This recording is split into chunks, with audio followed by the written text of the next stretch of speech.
नमस्कार। माझे मनोगत इस उपक्रम में आप सबका स्वागत है।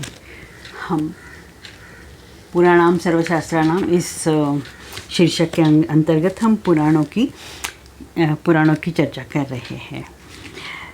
जो 18 पुराण है इसमें से हम शिव पुराण या लिंग पुराण इसकी चर्चा कर रहे हैं।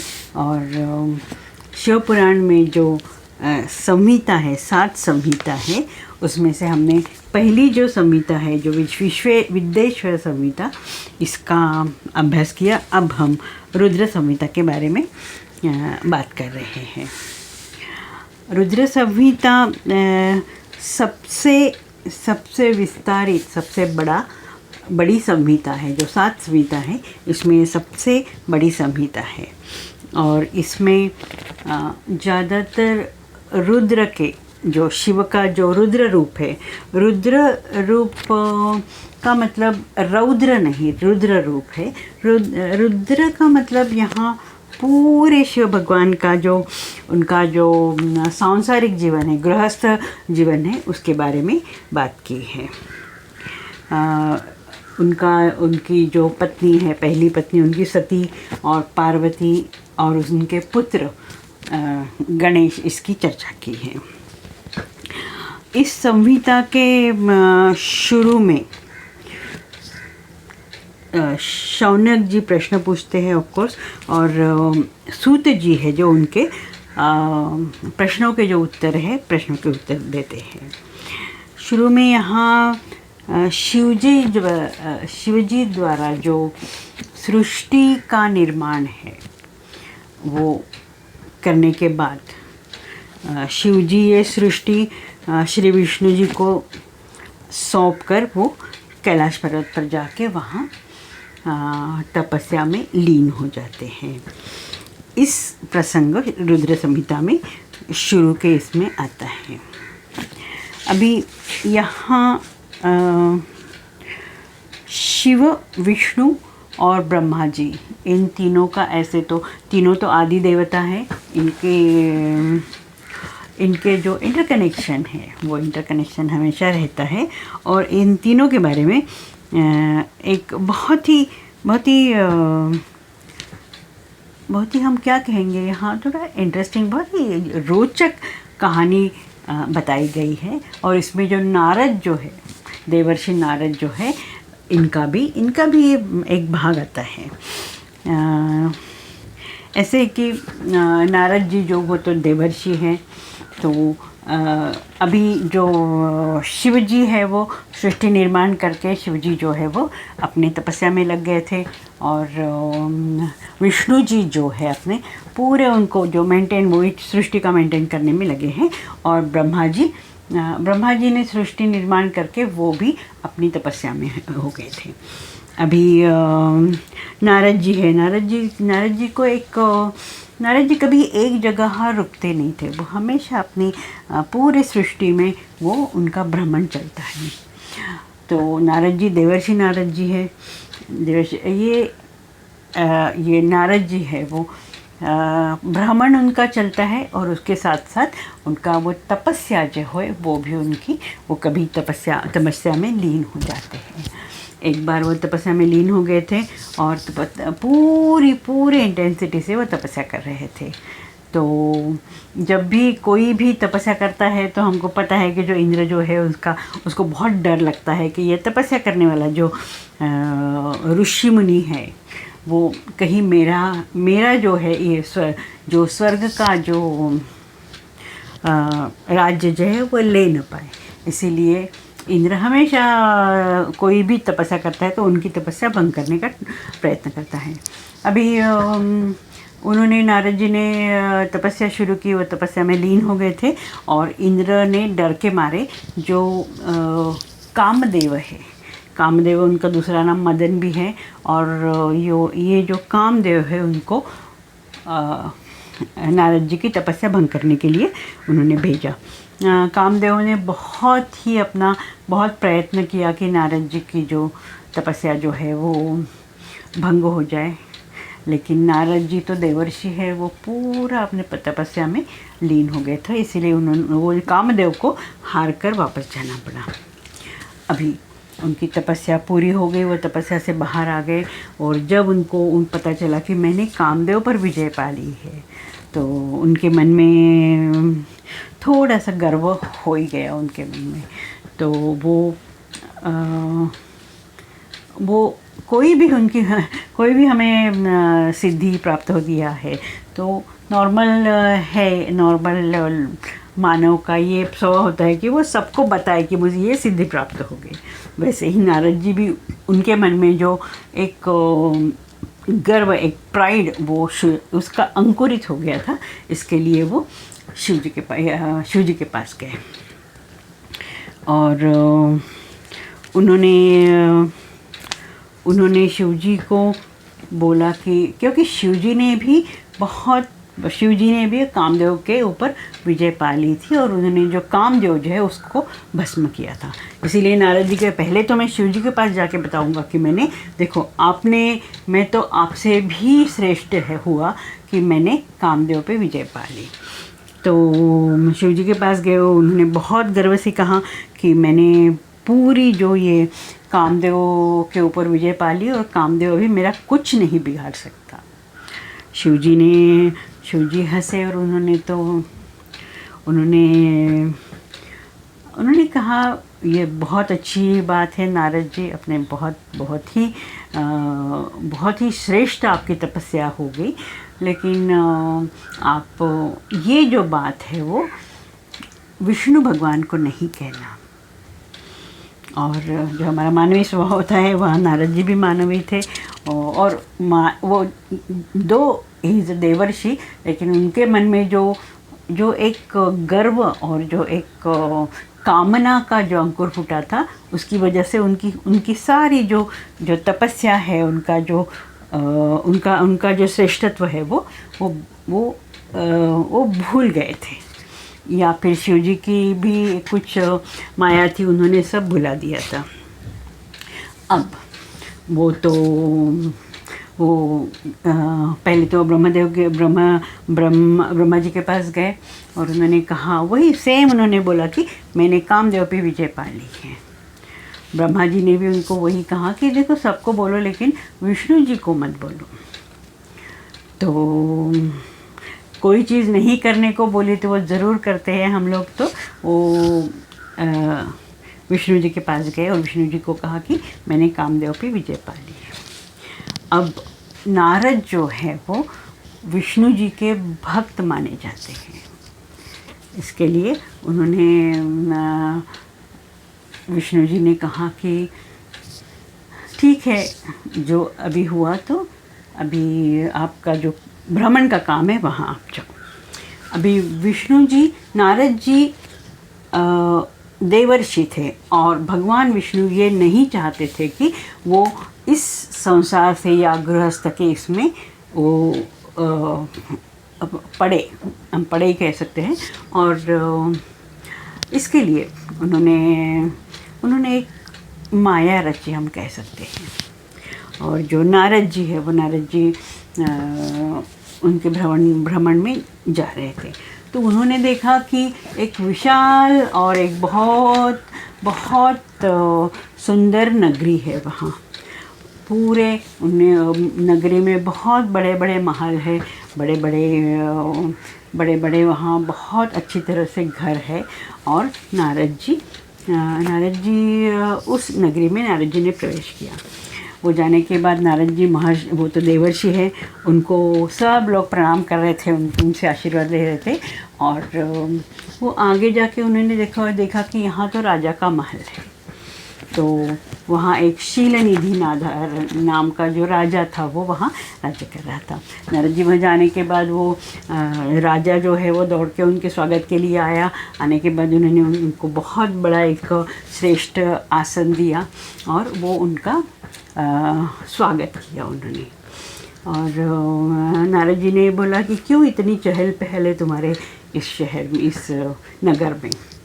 तो शीला दीदी ने कहा कि मेरी बेटी जो है जिसका नाम श्रीमती है उसका स्वयंवर करने का मैंने डिसाइड किया है, और इसके लिए अलग अलग वहाँ के राजा जो है वो यहाँ स्वयंवर में भाग लेने के लिए आए हैं।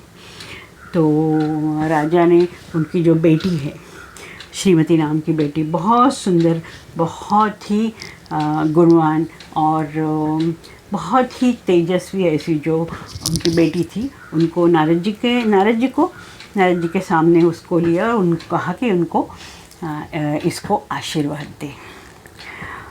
नारद जी जो है उनको एक था कि उन्होंने काम पे विजय पा लिया है, लेकिन उस क्षण जो भगवान विष्णु की माया है, भगवान शिव की माया है, इससे उनके मन में वो काम का जो अंकुर है वो श्रीमती को देख के वो मतलब उनको लगा कि मुझे ये श्रीमती जैसी मुझे पत्नी मिली तो बहुत ही अच्छा होगा। लेकिन यहाँ जो वो उनके मन में काम का जो ज्वर है वो इतना स्ट्रांगली आ गया कि वो बाकी सब भूल गए। उन्होंने उसको आशीर्वाद दिया कि तुमको बहुत ही वीर शूरवीर ऐसा वो पति मिले। अब नारद जी के मन में आया मैं भी इस स्वयंवर में हिस्सा लूँ, लेकिन उनको पता था कि उनका जो रूप है उसको देख के, वो तो देवर्षि का रूप है, उसको देख के कोई भी वो श्रीमती उनको उनका वरण नहीं करेगी। इसके लिए वो विष्णु जी के पास आए और विष्णु जी को उन्होंने कहा कि देखो, मुझे श्रीमती जो राजकन्या है उसी के साथ मुझे विवाह करना है, लेकिन ये मेरा जो रूप है वो मैं आपसे आपका रूप मांगता हूँ। आप मुझे आपका रूप जो दे दे ताकि मैं बहुत ही सुंदर दिखूं और ये जो श्रीमती जो है वो मुझे वर ले। और उन्होंने कहा हे हरि, आप मुझे अपना रूप दे दें। अब विष्णु जी तो वो हमेशा कुछ ना कुछ ट्विस्ट हम बोलेंगे वहाँ देते हैं। तो उन्होंने बोला हे नारद जी, आपने मुझे हरि कहा है और मैं मेरा रूप जो है आपको देता हूँ, आप मेरे जैसे लगोगे। अब यहाँ विष्णु जी की तो माया ही है। हरि का एक अर्थ होता है कि भगवान विष्णु और दूसरा रूप होता है कि बंदर, वानर। तो विष्णु जी ने कहा आप मेरा जो रूप है, हरि का रूप है, वो आप ले लो। और जो उनका हरि का रूप, उनका वानर का रूप है, उनका जो बंदर का रूप है वो नारद जी को मिल गया। नारद बंदर जैसे दिख रहे हैं, लेकिन नारद जी को मन में ये था कि मैं हरि का रूप मैंने ले लिया, मैं विष्णु जैसे सुंदर, विष्णु जैसे हैंडसम, विष्णु जैसे अलंकार के युक्त दिख रहा हूँ। और वो स्वयंवर में चले गए। अब वहाँ विष्णु जी ने उनकी रक्षा के लिए दो ब्राह्मण कुल के दो ब्राह्मण भेजे। तो वो नारद जी के आसपास वहाँ हो गए। अभी जो स्वयंवर शुरू हुआ, स्वयंवर में विष्णु जी भी आए, लेकिन वो ये नारद जी के पास नहीं, थोड़े दूर बैठे थे। अभी जो स्वयंवर शुरू हुआ और श्रीमती हाथ में बहुत सुंदर, बहुत रूपवान और बहुत ही सर अलंकार से युक्त वो श्रीमती हाथ में वरमाला लेके आई। अभी ये जो प्रसंग जो है, ये प्रसंग रामचरितमानस में गोस्वामी तुलसीदास ने बहुत ही सुंदर तरीके से बहुत अच्छा उसका वर्णन किया है।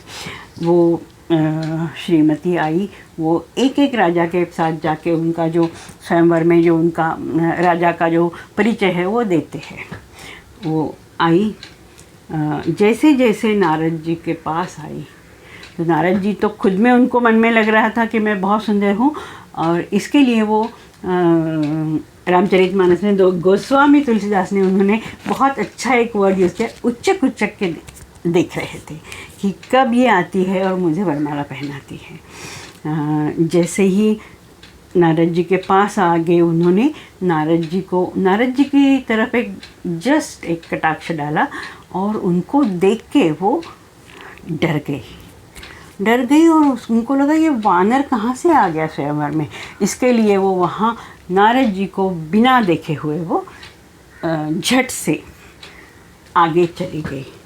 अब नारद जी को समझ में नहीं आ रहा था कि वो मैं विष्णु जैसा सुंदर हूँ, मैं विष्णु जैसे रूपवान हूँ, मैं हरि जैसे रूपवान हूँ, और ये मुझे अवॉइड करके चली गई। नारद जी तो बहुत ही बुरे, उनको बहुत बुरा लगा, और वो श्रीमती आगे गई और उन्होंने वहाँ विष्णु भगवान बैठे थे और उन्होंने विष्णु भगवान के गले में वरमाला डाली और विष्णु भगवान के साथ वो चली गई। विष्णु भगवान ने उनको जीत लिया स्वयंवर में। अभी नारद जी वो सह नहीं पा रहे हैं कि मैं विष्णु हूँ, मैं हरि हूँ, और मुझे उसने वरमाला नहीं पहनाया, मुझे वरण नहीं किया। अभी जो उनके वो जो विष्णु भगवान ने भेजे हुए जो दूत थे, 2 ब्राह्मण थे, तो उन्होंने थोड़ा सा शायद उसको चिढ़ाने के लिए कहा कि आप अपना रूप तो देख लीजिए, आपका रूप हरि जैसे है, आप देख लो। तो नारद जी ने जैसे ही दर्पण में अपना रूप देखा, उनको वो खुद डर गए कि मैं वानर जैसे दिख रहा हूँ। वो सब होके उनके जो काम का जो ज्वर है, वो पूरा काम का ज्वर है, उनका क्रोध में परिवर्तित हो गया।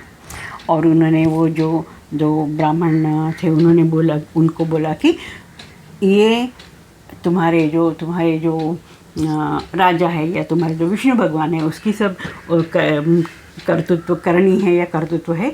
उन्होंने मुझे हरि का रूप न देते हुए, अपना रूप नहीं देते हुए मुझे वानर का रूप दिया, और तुम दोनों ने इसके उनका साथ दिया। इसके लिए मैं तुमको शाप देता हूँ कि तुम ब्राह्मण कुल में होने के बाद भी तुम्हारा जो आकार जो है वो राक्षस जैसे हो जाए और वो तुम राक्षस बन जाओ। और देवर्षि नारद का ये जो देवर्षि नारद का शाप है वो तो झूठा तो नहीं हो सकता। इसके लिए ये जो ब्राह्मण थे वो रावण और कुंभकर्ण आगे जाके हो गए। और रावण और कुंभकर्ण ब्राह्मण कुल के ही थे, उनके पुलस्त्य ऋषि के पुत्र थे, वो उसी वंश में थे और वो राक्षस बन गए। अभी ये जो हरि रूप के जो नारद थे वो विष्णु जी के पास गए और उन्होंने ये कहा कि ये विष्णु भगवान आपने क्या किया। आप तो वो जो राजकन्या है उसको विवाह करके ले आए, लेकिन मैंने आपका रूप मांगा, आपका मुझे रूप नहीं दिया। अभी ये जो पूरा जो नगरी थी, वहाँ शीलजीत राजा था, श्रीमती जी थी, ये सब विष्णु भगवान का माया थी। और जैसे ही विष्णु भगवान ने ये माया हटा दी तो नारद जी को पूरा वो जो उनका जो पूर्व का था उनका वो उनको याद आ गया और वो सब उनको समझ में आ गया कि विष्णु भगवान ने ऐसे क्यों किया। विष्णु भगवान ने कहा कि आप तो देवर्षि हैं, ये गृहस्थ धर्म, राजकन्या, विवाह, पत्नी, इसमें आप नहीं, इस जंजाल में आप नहीं फंस सकते, इसलिए मैंने ये सब मैंने जाल मानो, या मैंने ये मेरी माया थी। लेकिन उस वक्त भी जो नारद जी के अंदर जो काम कुजर का एक ही अंकुर बचा था, इसमें वो इतना गुस्सा हो गए, वो बोले हे विष्णु भगवान और हे शिव भगवान, आप दोनों ने मिलके मुझे फंसाया है, आप दोनों ने मिलकर मेरी मजाक उड़ाया है, तो मैं आपको शाप देता हूँ कि जिस तरह से आपने मेरी पत्नी, होने वाली पत्नी, उसको मेरे से दूर किया, वैसे ही आपको भी आपका वियोग होगा, आपके पत्नी का वियोग होगा। और उसके बाद आपने जो मुझे रूप दिया है, जिस रूप के कारण वो जो राजकन्या है वो मुझसे दूर हो गई, मुझसे घबरा के वो दूर चली गई, वैसे ही वही वानर, वही जो बंदर है, उसकी सहायता आपको लेनी पड़ेगी आपके पत्नी को ढूंढने के लिए। और देवर्षि नारद जी के शाप के कारण ही विष्णु भगवान को राम भगवान का रूप लेना पड़ा और सीता जी का, उनका पत्नी का वियोग हो गया। और बाद में की कथा सबको पता ही है कि हनुमान जी और बाकी वानरों की सहायता से उन्होंने सीता को वापस ले आए, उनकी सहायता लेनी पड़ी। तो ये कथा ये रुद्र संहिता में बहुत ही सुंदर तरीके से आती है। सो यहाँ शिव भगवान, विष्णु भगवान और नारद जी और राम, सीता, रावण, कुंभकर्ण, ये सब एक एक इनका जो सब कनेक्शन यहाँ आता है। तो ये रुद्र संहिता में ये बेसिकली ये बहुत ही सुंदर रीति से ये कथा बताई गई है। यहाँ आगे चल के जो वापस हम शिव भगवान के रुद्र रूप में आते हैं कि दक्ष प्रजापति है, उनकी कन्या सती, उनसे शिव जी का विवाह होता है। और शिव जी का विवाह होने के बाद सती जो है वो हिमालय में रहने के लिए जाती है। अभी वहाँ शिव भगवान तो नंगधड़ंग है, उनको न तो उनको रहने के लिए उनका घर है, न तो उनका कुछ संसार है। वो श्मशान में रहते हैं, हिमालय में रहते हैं। तो और सती भी उनके साथ बहुत ही आनंद में रहती है। तो एक बार उसके जो पिता जो है दक्ष, वो कुछ यज्ञ का आयोजन करते हैं और सती और शिव भगवान वहाँ देखते हैं कि सब देवता दक्ष के घर की ओर, उनके नगर की ओर जा रहे हैं। तो सती कहती है कि सब लोग जा रहे हैं और ये तो मेरे पिता के घर जा रहे हैं, लेकिन मैं भी जाना चाहती हूँ। तो शिव जी कहते हैं कि हे सती, कहीं भी बिना आमंत्रण से जाना उचित नहीं है। वो अपने पिता का भी, तेरे पिता का भी घर क्यों न हो, तो आप न जाओ तो अच्छा है। लेकिन सती कहती है कि पिता के घर में जाने के लिए आमंत्रण की क्या आवश्यकता है। इसके लिए वो शिव भगवान से आग्रह करती है और शिव भगवान भी उसको बहुत नाराज़ी से शिव भगवान उसको हाँ कहते हैं, उसको होकार देते हैं। इसके बाद में सती जो है वहाँ जाती है। तो उनके घर में जाने के बाद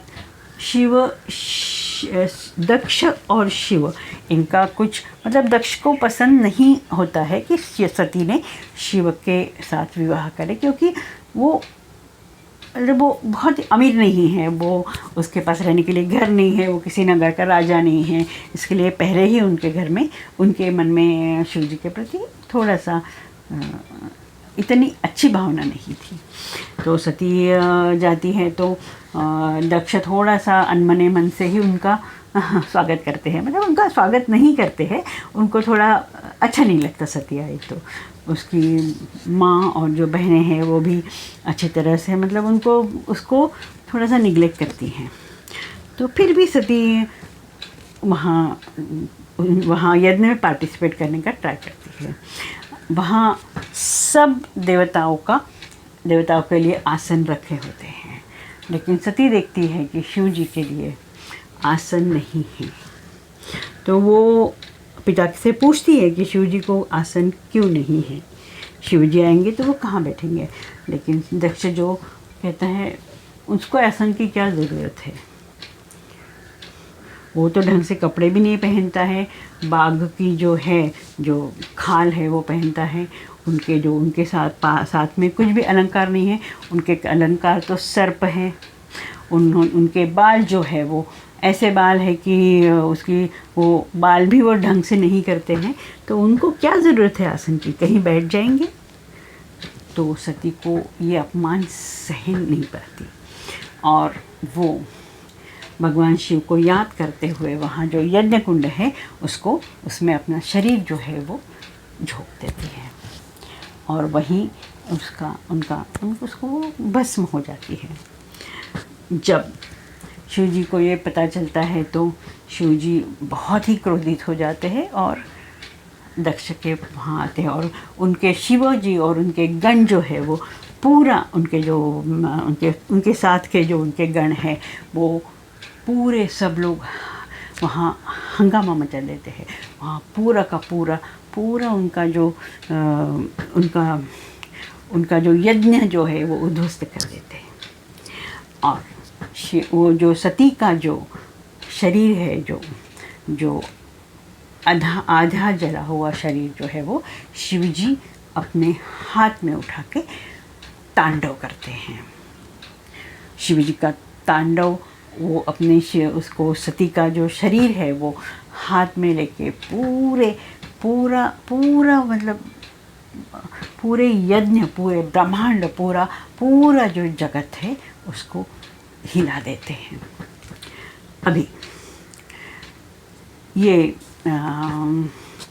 अभी ऐसे कहा जाता है कि जो सती का जो शरीर है वो तो सती तो भस्म भी हो गई थी, उसका जो जीव है वो जीवित नहीं थी, लेकिन उसका जो शरीर का एक हिस्सा जो है वो जहाँ स्पेशली हमारे भारतवर्ष में गिरा, वहाँ उस स्थल को शक्ति स्थल कहा जाता है।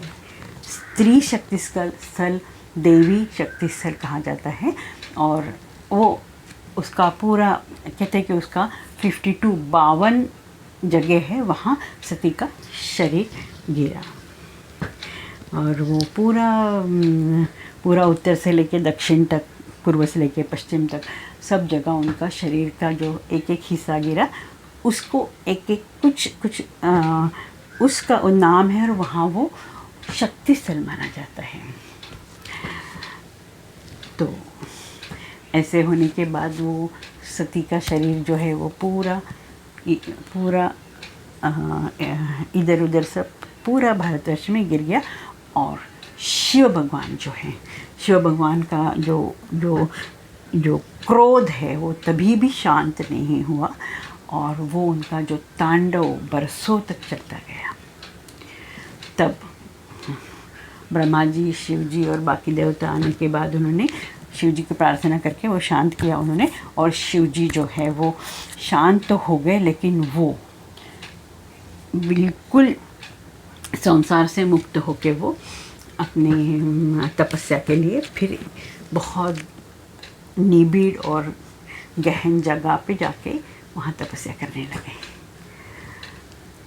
अभी ये कहानी जो है, ये पुराण जो है वो कहते हैं कि ये कहानी ही है पुराणों में, तो ये जो कहानी है वो रुद्र संहिता में आती है और ये रुद्र संहिता के जो अलग अलग पार्ट है इसमें ये कहानी आती है और यहाँ जो है वो रुद्र संहिता का एक जो पार्ट है जो ख़त्म होता है। बहुत ही मतलब ये तांडव और रुद्र का रौद्र रूप, ये इसमें बहुत ही पुराण में बहुत ही अच्छी, बहुत ही उनका जो जोश है, उनका जो रोष है, वो सब इसमें हमको दिखाई देता है।